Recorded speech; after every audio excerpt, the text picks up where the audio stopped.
great finish by NorCal, who had gotten down, and then, you know, reeling River City, who raced over on that far side into a great position.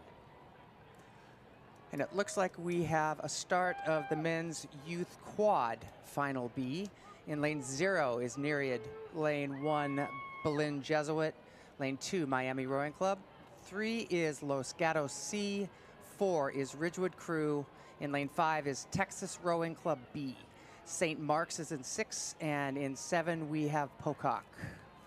That's right. This is the men's youth 2V quadruple sculls. That's second varsity, which means there's a boat ahead of them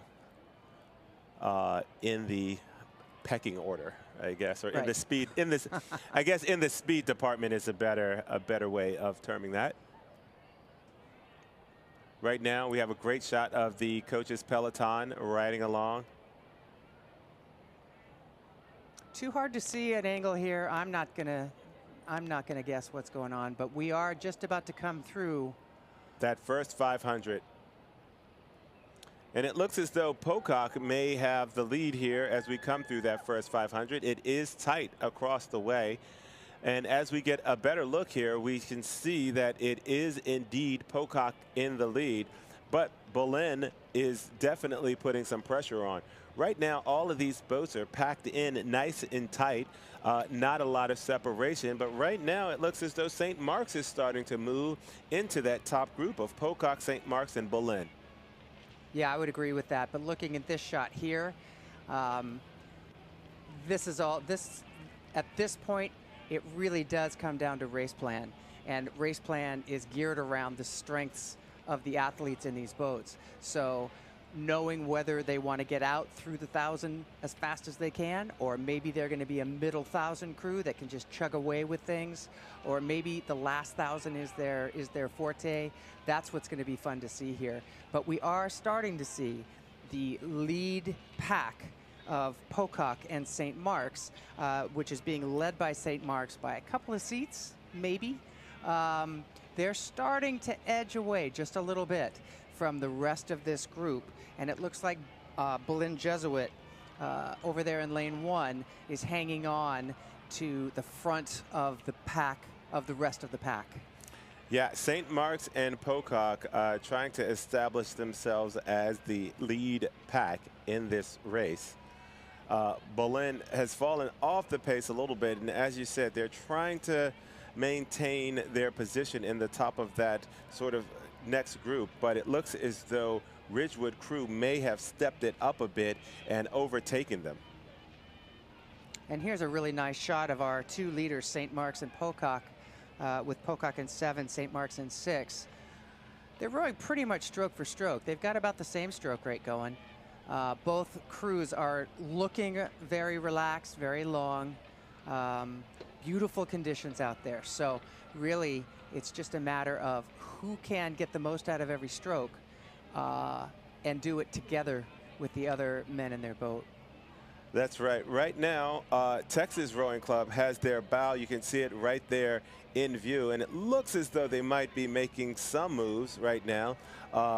St. Mark's continues to hold on to that lead, with Pocock trying to apply some pressure to them.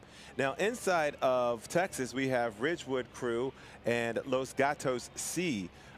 Miami is a little bit back, but over on the far side, you have Berlin, who is battling hard with Texas for that third place spot right now. That is exactly what I'm seeing too. And I think that Ridgewood Crew right next to Texas and Los Gatos C, as you said, those two boats are even with each other. And so if they can use each other as a little bit of a slingshot, that will put them in position to try to step into one of those top 3 spots.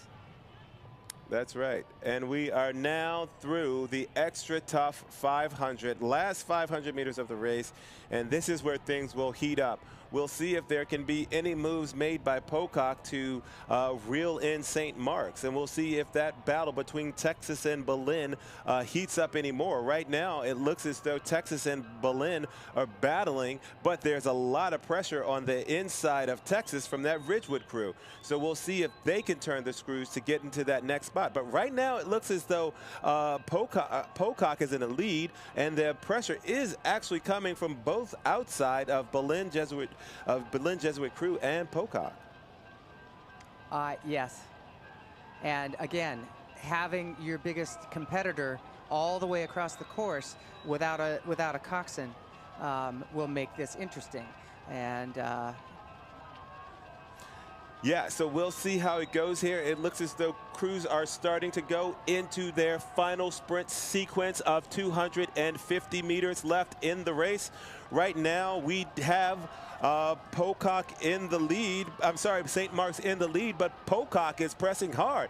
Pocock has taken up the rating once again, and they are moving hard and moving fast to try to overtake that boat from St. Mark's. St. Mark's is holding on with all of their might, but will this Pocock move be too strong? Right now, stroke for stroke, it looks as though St. Mark's has halted the move, but now Pocock is mounting another one. It's going to come down to the wire. Too close to call. No idea.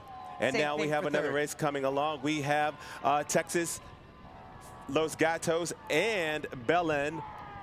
And now coming across the line, it looks as though we have Los Gatos, Nereid, and Miami. That was crazy. We had 2 sets of too close to call, so we'll have to wait and see. Time team will tell.